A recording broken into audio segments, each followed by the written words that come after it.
માત્ર એક વ્યક્તિના કારણે 15,000 રત્નકારોની નોકરી જતી રહી. માલિકને બ્રેન સ્ટોક આવ્યો અને 15,000 રત્નકારો નોકરી માટે ફાંફા મારતા થઈ ગયા. શું છે સમગ્ર મામલો? કેમ એક વ્યક્તિને લીધે 15,000 લોકો નોકરી વગરના થયા?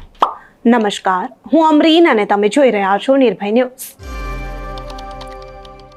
લાઠી ભાવનગર પંથક સહિતના હજારો રત્ન કલાકારોને મંદીમાં જબરદસ્ત ફટકો પડ્યો છે.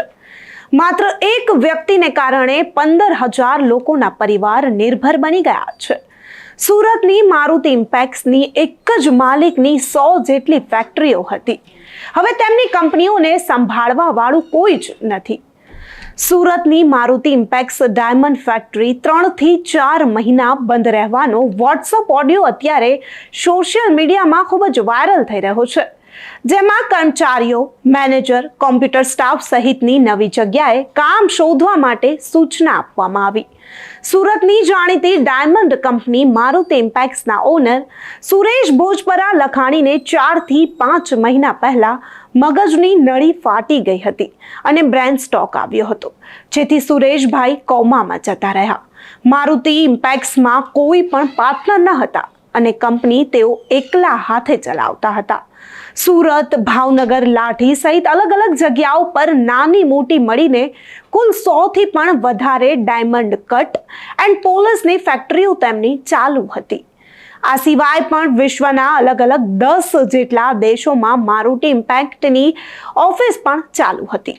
તમામ જગ્યાઓ મળીને અંદાજિત 15,000 કર્મચારીઓ મારુતિમાં કામ કરતા હતા. દિવાળી પહેલા સુરેશ ભોજપરા કોમામાં જતા રહ્યા.